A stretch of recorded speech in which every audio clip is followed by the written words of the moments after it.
सभापति महोदय, इस सदन में मैं एक महत्वपूर्ण विषय पर चर्चा करना चाहता हूं।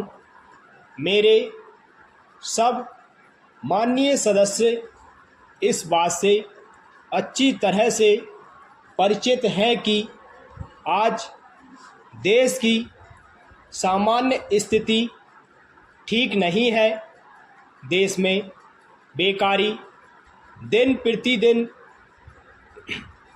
बढ़ती जा रही है और इसको रोकने के लिए सरकार की ओर से कोई ठोस कदम अभी तक नहीं उठाए गए हैं। वैसे भी सरकार के सामने इस अवसर पर कई समस्याएं हैं, जिस कारण वह बेकारी को दूर करने के कार्य पर कोई ध्यान नहीं दे पा रही है।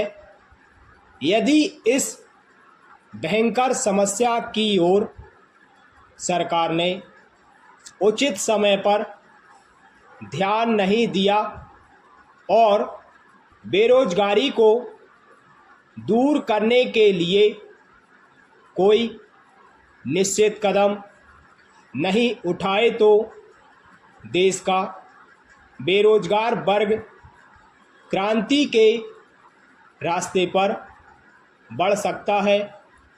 और यदि वास्तव में देश में इस प्रकार से बेरोजगारी के विरुद्ध क्रांति हुई तो सरकार को बहुत बड़ी समस्या का सामना करना पड़ सकता है। अतः मेरा सुझाव है कि सरकार को जल्द से जल्द इस समस्या की ओर ध्यान देना चाहिए।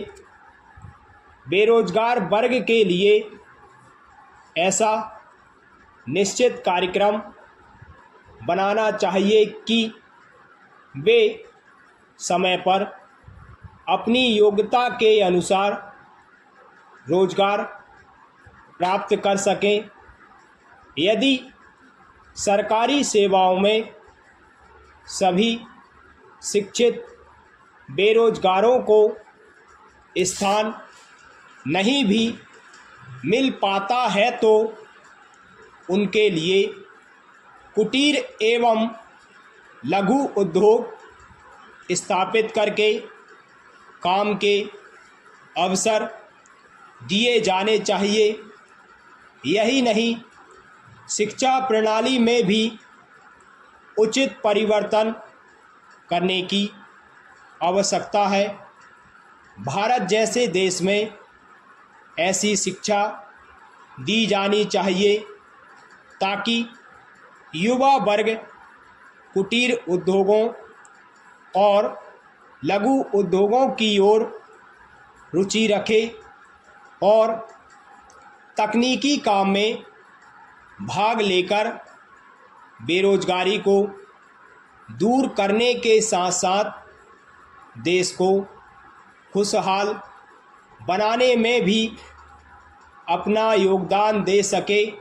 पैरा महोदय, अब मैं देश में फैले भ्रष्टाचार की ओर आपका तथा सदन में उपस्थित माननीय सदस्यों का ध्यान आकृष्ट करना चाहता हूं।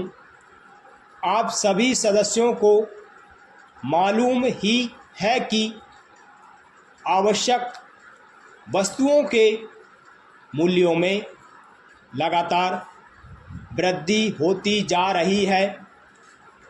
मूल्य वृद्धि के इस समय पर सरकार की ओर से कोई विशेष नियंत्रण नहीं रखा जा रहा है।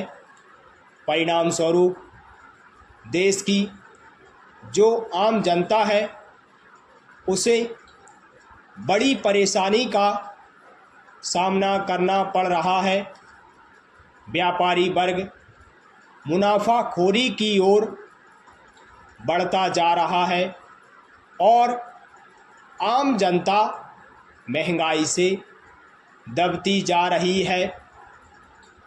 यही नहीं, लोगों के पास आवश्यक वस्तुओं को खरीदने के लिए भी पैसा नहीं है। गरीब लोग अनाज के अभाव में भूखे मर रहे हैं। स्टॉप।